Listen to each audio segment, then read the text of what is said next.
right here to put this Georgia on the trailer. And so I have our goodies in there. Ready? There are 2 ways I want you to be practicing trailer loading.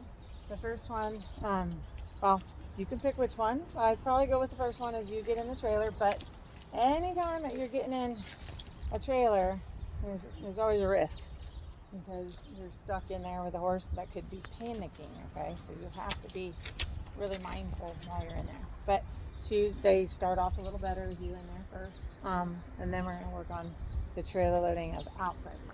Okay, so outside. So I can come in here. Probably going to be more than happy to come in. She knows our drill now, for the most part.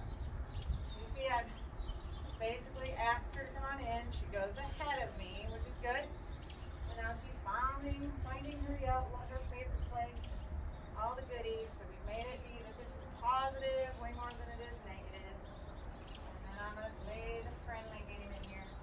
Number one, just be very, very aware of everything. I watch what her head is doing. If she were to want to turn her head around quickly, which she doesn't really, but if she were to get scared, that would be the first way she would do that. She would whip her head around and probably try to turn around really fast and barge out. So that presents a risk if that would be the case. So you have to pay attention to that head because that means they're going to try to leave where their nose is pointed as fast as they can. So as you see, I have my stick here, my flag, but I sort of hold it up here, like I'm holding it towards her head. That way I can even just, do the driving game next to her cheek if I have to. And then I play the let's go on and off game and I reward her. But then I ask her to come back in. I really want the rest to happen in the trailer, not out of the trailer. And if I really have to, I'd go even beforehand, I'd do this, work with her, make her work, and it's not like you're trying to stress her out, but you're just causing her to have to do some assignments. Then you bring her over here and rest and hang out. Watch your rope so it doesn't get on the ground. That's important too. And I'm going to ask her to back up again.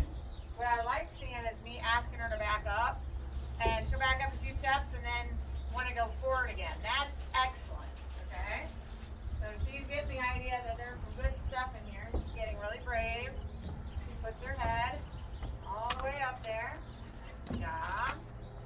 Oh, that was awesome. She didn't even want to get all the way out. That was all her. That's the good stuff right there. Okay? So you see how I can make her back up. Now, another thing is, I play with, and it's not something you have to do. If this is as far as you got, great. Okay? But I also sometimes come up here and I'll ask her to move sideways a little bit. Just a little bit. I just want her to try a little. Okay? Like here I could go. Even if I started in here, I'm not going to demand it. Never really demand it in here. Like if she has to move out first, that's fine. But one of the things I like to do is ask her to step up forward more. And then even get to where she understands you gotta move your butt sideways a tiny bit. Okay? Now, here's a big one. If you were to see that head turn around and come at you quickly, you need to go over by her butt as fast as you can because she's gonna turn and come right in this pathway. So I practice teaching them how to actually turn around in the trailer. Okay? So that means I would have to cue her. I would actually have to cue her to turn her head. Okay? And so here she's not wanting to do that and you're not trying to scare her. Then you're sort of got to play with, hey, what if I ask you to turn your head? Just look at me a little bit. Look at me a little bit. And I say, good girl. And I go, put it down again. Forward.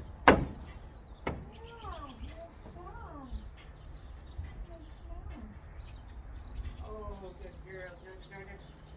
She mainly wants to back off, but again, it's good for her to turn around the trailer. I want to wait on my battery here a second. I'm just going to stand here. And then there's that turn. So watch, her head turns. You go and get towards her hindquarters so that if she wanted to come out quickly, you wouldn't be in her pathway. So So as you see, I moved out of her space where she would go. Then I could step out and she can step out, okay? Now the next order of business is if I send her in without me, again, I have to really be mindful and manage my rope well. Again, I could still come on in, but you have to watch what's going on. They could come in here and panic and whip around very quickly, so then they can scare themselves. So there's a lot of things that can happen, okay? There's so much stuff we don't even have to prepare for. So every now and then, I want her just to come in here and just be like, I love it here. She doesn't really do much with me in here, but pet me and let me eat stuff. So I also make sure I don't perfectly stand still anymore on anything. You have to you have to grow it a little bit. Maybe play with the door a little bit, make a sound, maybe like one or two, and then back to friendly, okay? Because she's got to get used to some of the noises, okay? She's got to get used to the people moving around in the trailer and not think, oh my God, I gotta go. As you can see, we're getting better. I start messing with the sound of the divider here. Just a friendly game with the divider. Trying to say it doesn't mean anything, okay? Now I'm gonna ask her to come back out. It's the yo-yo game. Girl. I love that. That partial unloading. She's like, yeah, it's not that great out there. It's better in there. Is it better in here? Yeah, that's what we want her to feel. So you can see her mind is changing about the trailer. She's not like, I gotta get out of there as fast as I can. She's actually more like, I can't wait to get in here. This is what I want you to do all week long. Just keep cementing her new idea on the trailer. Keep cementing it to where she's like, that is the best place to go other than my stall. Okay? I hope you got all that.